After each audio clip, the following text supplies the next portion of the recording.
Hello students, मैं हूं गौरव गोयल। तो आज के लेक्चर में हम लोग थर्मोडायनेमिक्स में पढ़ेंगे थर्मोडायनेमिक प्रोसेस। पिछले लेक्चर में हम लोग ने काफी कुछ चीजें कंप्लीट कर ली हैं।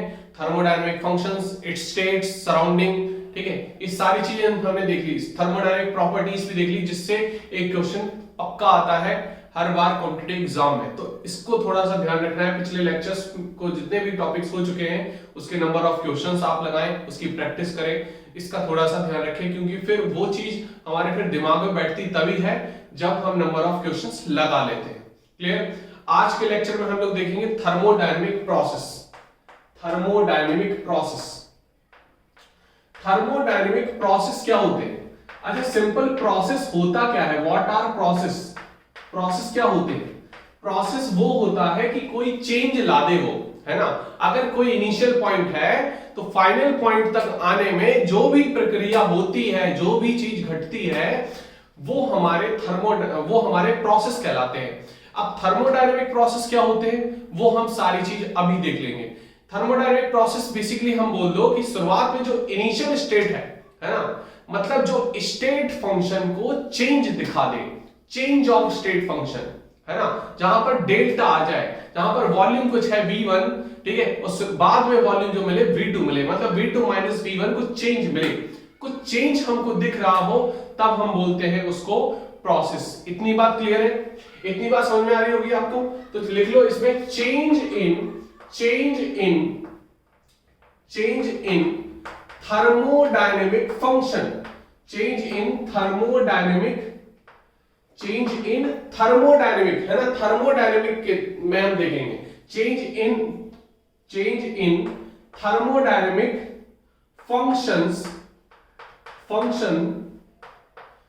चेंज इन थर्मोडायनेमिक फंक्शन, इस तरीके से देख सकते हैं। Change in thermodynamic function from हम देख लेंगे, और कि एक कंडीशंस अभी जो हमने बात की, मतलब इनिशियल कंडीशन कुछ अलग थी, फाइनल कंडीशन कुछ अलग, तो चेंज इन थर्मोडायनेमिक फंक्शन और चेंज इन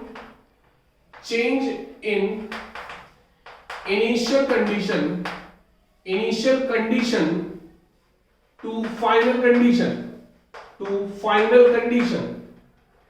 क्लियर हो रही बात कि नहीं? इतनी बात समझ में आ रही? तो इसको हम क्या बोलते हैं, ये दो पॉइंट से हम क्लियर कर सकते हैं, ये हमारे थर्मोडायनेमिक प्रोसेस होते हैं।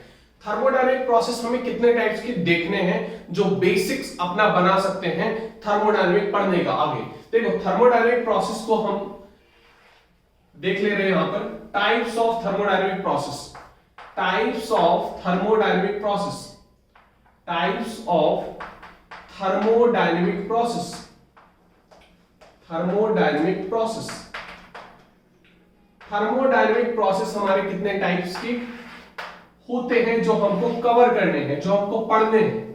क्लियर? पहला हमारा है रिवर्सिबल प्रोसेस। कौन सा प्रोसेस? Reversible process. अगर रिवर्सिबल प्रोसेस हुआ तो फिर दूसरा इररिवर्सिबल प्रोसेस होगा। दूसरा कौन सा है? Irreversible process, irreversible process. Clear हुई बात कि नहीं? फिर हमारा कौन सा हुआ? आइसोथर्मल प्रोसेस, जो हमको पढ़ना है। Isothermal process, isobaric process, isobaric process, isochoric process, isochoric process. Clear? Next हमारा कौन सा है? कौन कौन से हो गए? रिवर्सिबल हो गया, इररिवर्सिबल हो गया, isothermal, isobaric, isochoric, adiabatic process. कौन सा process? Adiabatic, adiabatic process,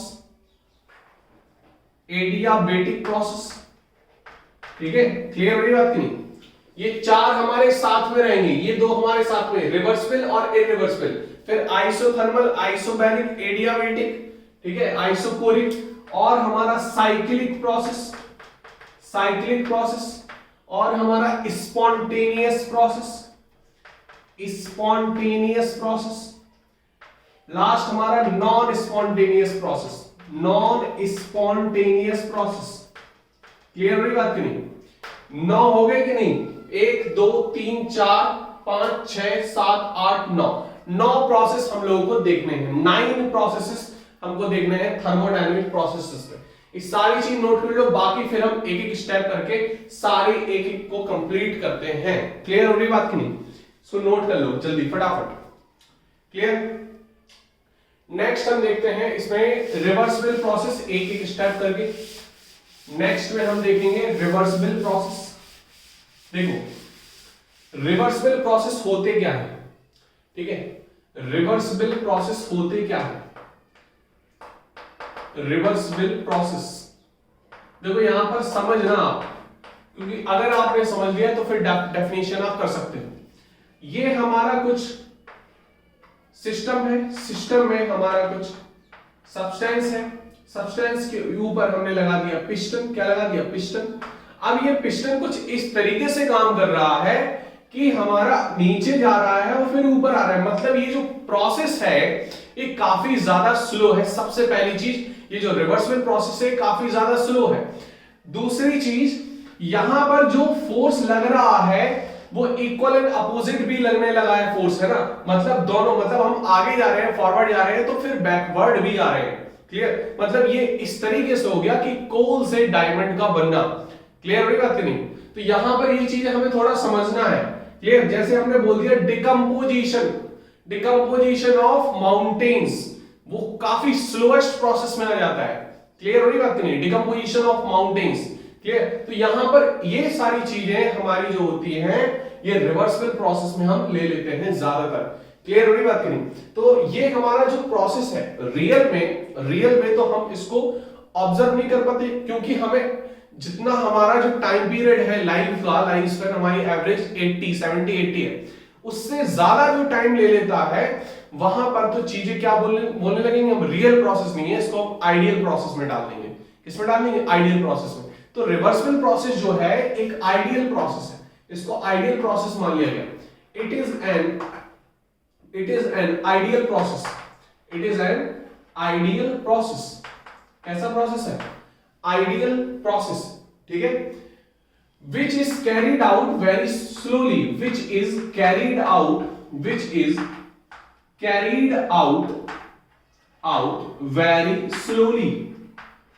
slowly. Clear हो गया कि नहीं?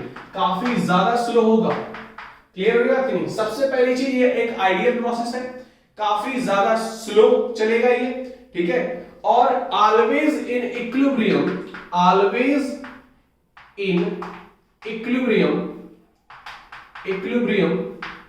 विथ सराउंडिंग, क्लियर हुई बात नहीं? नहीं आई बात समझ में?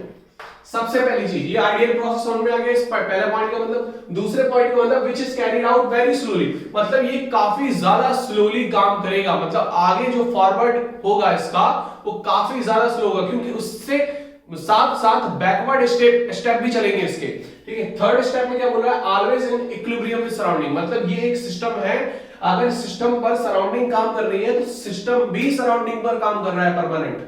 यहां पर ध्यान देना, अगर सराउंडिंग सिस्टम पर काम कर रही है तो सिस्टम भी सराउंडिंग पर काम कर रहा है। यहां पर इस प्रोसेस को हम बोल देते हैं, क्या सी प्रोसेस? एक हमारी रिवर्सिबल प्रोसेस होगी। क्लियर? इतनी बात समझ में आ गई? यहां पर हम समझ सकते हैं ये सारी चीज। क्लियर? इसको नोट कर लो फटाफट, फिर हम चलते हैं। लेकिन ये चीज समझ लेना, ये हम लोग की लाइफ स्पैन से ज्यादा प्रोसेस जो है वो टाइम टेकिंग ज्यादा ले लेता है, तो उसको हम बोल देते हैं एक आइडियल प्रोसेस। क्लियर? ये सारी चीज जो बता रहे हैं, जो आपको फील करवा रहे हैं, ये बुक्स में नहीं मिलती, ये आपको समझनी पड़ती है। बेसिकली आपको समझ में आ गया कि रिवर्सिबल प्रोसेस होता कैसा है, फिर आपको क्लियर हो जाते हैं कॉन्सेप्ट्स, फिर आपको लिखने में मजा आता है, हाँ खुद से करने में, हाँ ये हम समझ के कर रहे हैं, है ना। याद करने की चीज अलग है और समझने की चीज अलग है। क्लियर? तो उसको नोट कर लो फटाफट। फिर हम चलते हैं इररिवर्सिबल प्रोसेस पर। इररिवर्सिबल प्रोसेस क्या है? इररिवर्सिबल प्रोसेस क्या है? ये हमारा प्रोसेस जो है, जैसे हमारा इस पे हमारा कुछ मटेरियल डला हुआ है ना, सिस्टम है हमारा, और सिस्टम पे रखा हुआ है ये पिस्टन। क्या रखा हुआ है? पिस्टन पर लगा है ये प्रेशर लगा, और यहां पर वर्क हो गया। ये फाइनल हमारा किस में कन्वर्ट हो गया? पिस्टन यहां पर आ गया। पिस्टन कहां पर आ गया? यहां पर, और ये हमारा वर्क हो गया है। मतलब यहां पर डिस्प्लेसमेंट हमको दिख रहा है, मतलब हमको चेंज दिख रहा है। रिवर्सिबल प्रोसेस में हमको चेंज नहीं दिखेगा। चेंज जो दिखेगा बहुत स्लो दिखेगा। मतलब हमने अगर कोई चीज स्टार्ट की और वो दिखेगी हम लोग की next generation, next to next और next to next generation. Clear? लेकिन यहां पर इरिवर्सिबल प्रोसेस में क्या है, शायद हमको पलक झपकते ही चेंज दिख जाए, शायद हमको आधे घंटे बाद चेंज दिख जाए, शायद हमको 2 घंटे बाद चेंज दिख जाए। मतलब इसकी जो लाइफ स्पैन है वो एक फाइनाइट है, ठीक है, वहां पर इनफाइनाइट है, वहां पर जो टाइम पीरियड है इनफाइनाइट है, यहां पर एक फाइनाइट ड्यूरेशन है। फाइनाइट क्यों बोल दिया? क्योंकि हमारी लाइफ स्पैन के अंदर में ये ड्यूरेशन है। क्लियर हो रही बात कि नहीं? तो यहां पर समझ सकते हो it is an real process, it is a real process. कैसा प्रोसेस है? ये एक रियल प्रोसेस है। क्यों? क्योंकि हमको दिख जाता है, ये हम इसको ऑब्जर्व कर सकते हैं इजीली। ठीक है, क्लियर हो रही बात कि नहीं?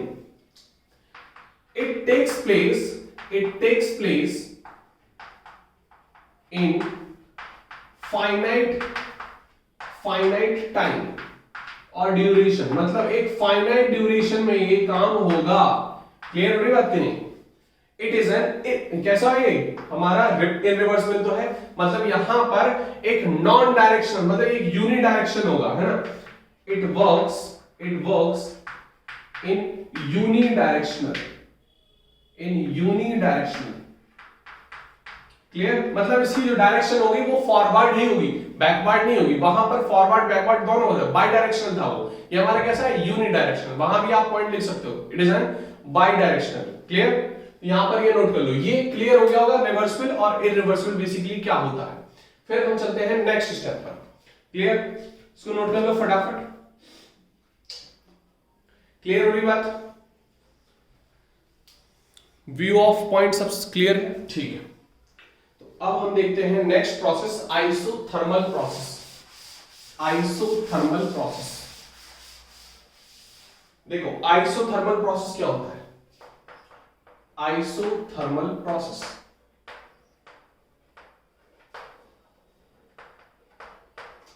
देखो प्रोसेस है सारे। आइसो का मतलब क्या होता है? सेम। आइसोटोप्स आपने पढ़े होंगे, आइसोबास पढ़े होंगे ना, ये सारी चीजें पढ़ी होंगी। आइसो का मतलब होता है सेम, मतलब बोल सकते हो कांस्टेंट, मतलब बोल सकते हो नो चेंज। अब नो चेंज किस चीज में नो चेंज? यहां पर थर्मल बोल रहा है, थर्मल मतलब आ जाता है टेम्परेचर से। किससे आ जाता है? टेम्परेचर। मतलब यहां पर जो पहले सिचुएशन में टेम्परेचर था T1, जो बाद में सिचुएशन में T2 आया, वो T2 और T1 हमारे क्या है? बराबर। मतलब जो डेल्टा T है वो T2 माइनस T1 जो है वो 0 आ रहा है। क्या आ रहा है? 0 आ रहा है। इतनी बात समझ में आई? तो जहां पर चेंज इन टेम्परेचर जो है 0 है। तो process in which we observe change in temperature is 0. Change in temperature is 0. Clear? यहां पर जो टेम्परेचर है, चेंज इन टेम्परेचर वो क्या आ रहा है? 0। क्लियर? मतलब डेल्टा टी हमारा क्या आएगा? 0। तो हमारा कौन सा हो जाएगा? Isothermal process. कौन सा process? Isothermal process. Clear? Next हम चलते हैं आइसोबैरिक प्रोसेस। कौन सा process? Isobaric process. Clear? Isobaric process क्या होता है? आइसोबैरिक प्रोसेस क्या है? बार जो वर्ड है, बार यूनिट है प्रेशर की। बार किसकी यूनिट है? प्रेशर की। तो वहां से वर्ड आया है बैरिक, मतलब यहां पर जो प्रेशर है, चेंज इन प्रेशर है वो 0 आएगा। मतलब प्रेशर क्या रहेगा? कांस्टेंट। शुरुआत में इनिशियल कंडीशन पे जो प्रेशर P1 है वही प्रेशर फाइनल P2 रहेगा। Clear? No change in pressure. तो जो डेल्टा P आएगा, मतलब P2 माइनस P1 आएगा, वो आएगा 0। मतलब डेल्टा P क्या होगा? 0। क्लियर हो रही बात की नहीं? तो यहां पर प्रोसेस इन विच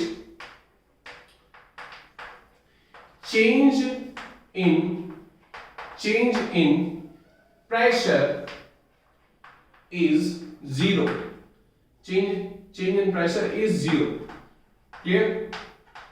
यहां पर आप इसके चक्कर में मत पड़ना, क्योंकि मैं सारी पीडीएफ में दे दूंगा, बट थ्योरी की सारी पीडीएफ आपको मिल जाएगी। यहां पर केवल आपको समझना है बेसिकली है क्या, तो मैं छोटे छोटे स्टेप में लिख दे रहा हूं। तो यहां पर जो डेल्टा पी है वो क्या आएगा, 0 आएगा। क्लियर, इतनी बात समझ में आ रही, इतनी बात क्लियर है। अब देखो next, isochoric process. Isochoric process, isochoric process क्या है, सारी चीज आपको समझनी है। आइसोकोरिक प्रोसेस क्या है, देखो आइसोकोरिक, कोरिक जो वर्ड आया है वो आया वॉल्यूम से, isothermal temperature, isobaric pressure, isochoric volume. Clear, तो यहां पर जो सिस्टम का वॉल्यूम जो है वो V1 जो है कुछ एक्टिविटीज के बाद, कुछ एक्शंस के बाद V2 जो आएगा वो भी सेम एज कांस्टेंट रहेगा। तो डेल्टा V मतलब V2 माइनस V1 क्या रहेगा, 0, मतलब V1 इक्वल टू V2 ही रहेगा। क्लियर, समझ में आ रही बात करी। तो process in which change in volume is 0, change in volume is 0, मतलब डेल्टा V जो आएगा वो क्या आएगा, 0 आएगा। किसमें, आइसोकोरिक में, किसमें, आइसोकोरिक में। इतनी बात क्लियर है, ठीक है। मैं सारी चीज आपको बिल्कुल क्लियर करके बताते जा रहा हूं, आपको समझना है, क्योंकि ये सारी चीज यूज होगी अभी हम लोग कूद ले रहे हैं, अभी फ्रेमवर्क बन रहा है हम लोग का, ठीक है। नेक्स्ट प्रोसेस है एडियाबेटिक प्रोसेस। कौन सा process, adiabatic process. Adiabatic process क्या है, एडियाबेटिक प्रोसेस क्या है, देखिए क्लियर हुई बात नहीं। यहां पर ऐसा प्रोसेस जहां पर हीट एक्सचेंज जो है सिस्टम टू सराउंडिंग, यहां पर क्या है, 0, मतलब सिस्टम हमने पढ़ा था सराउंडिंग से हीट चेंज नहीं हो रहा है, वो प्रोसेस हमारा कौन से प्रोसेस हो जाते हैं, एडियाबेटिक प्रोसेस। और process in which no exchange of heat takes place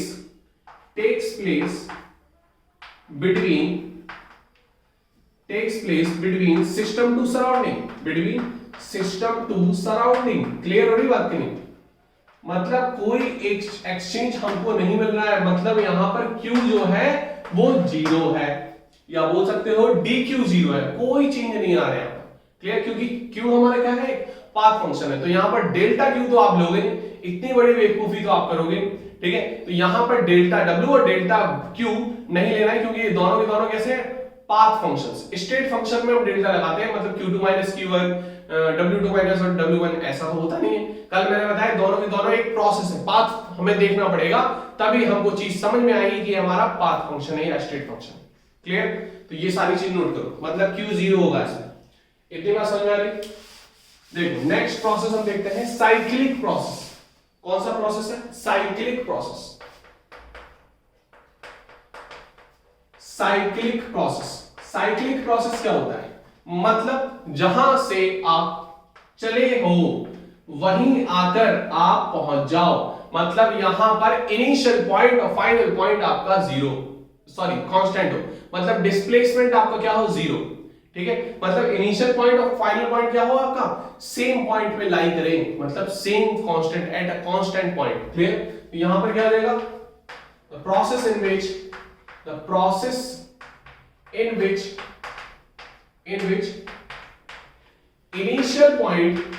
initial and final points are lies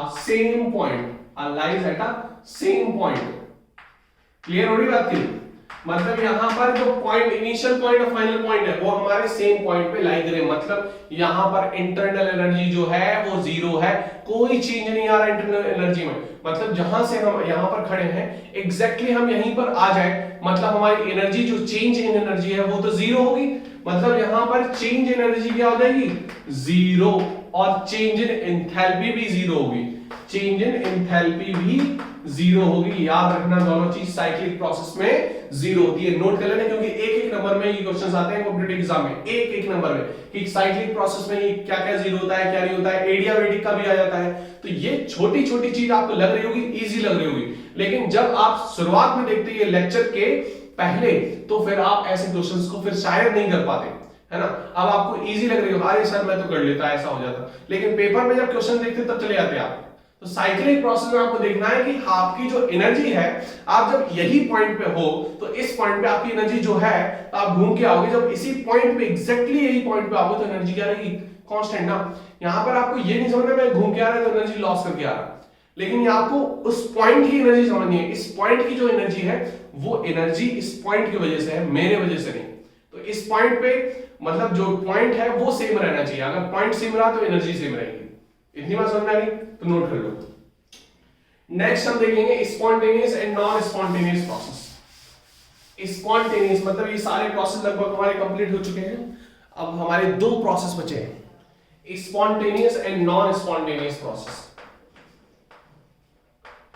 spontaneous and spontaneous process देख लेते हैं पहले।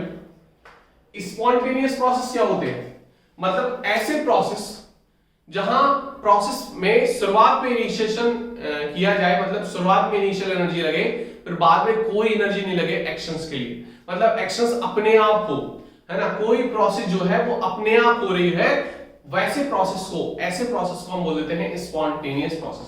तो यहां समझ लेना, अपने लिख लेना अपने आप हो रहा है ना, अपने आप। क्लियर क्लियर हो रही बात कि नहीं, समझ में आ रही बात। तो process in which the process in which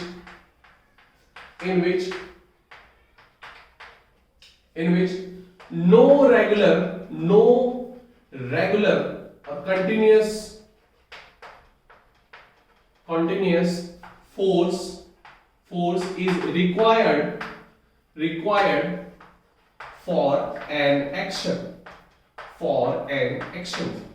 clear, मतलब कोई रेगुलर फोर्स नहीं लग रहा है कि जब तक हम फोर्स कर रहे हैं, मतलब जब तक हम लिख रहे हैं तब तक बोर्ड भरते जा रहा है, ऐसा नहीं, अपने आप भर रहा है, that is called spontaneous.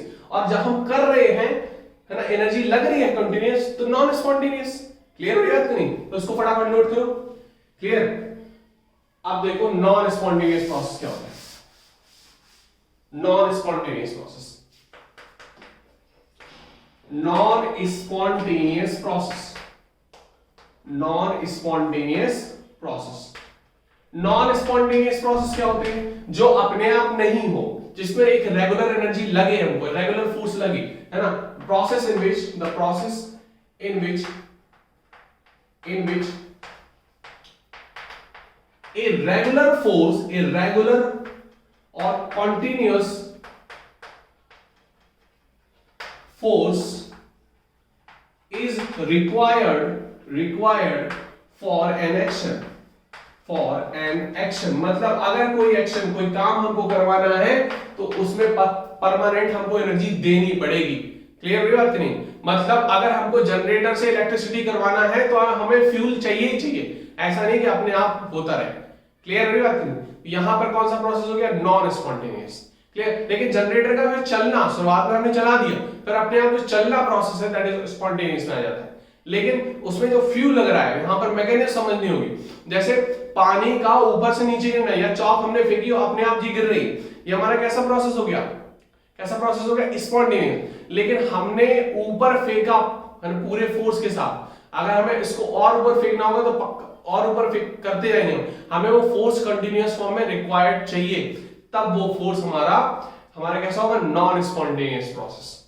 Clear हो रही बात कि नहीं, क्लियर है पूरा, ठीक। जो भी डाउट हो आप कमेंट सेक्शन में डाल सकते हो, इसको हम फिर थ्योरी तो भेज ही देंगे, हम थ्योरी तो पीडीएफ फॉर्मेट में हम बना के भेज देंगे, लेकिन आपके जो भी डाउट्स हो आप कमेंट सेक्शन पे या व्हाट्सएप पे आप पूछ सकते हैं। क्लियर, समझ में आई बात। हम मिलते हैं नेक्स्ट लेक्चर में।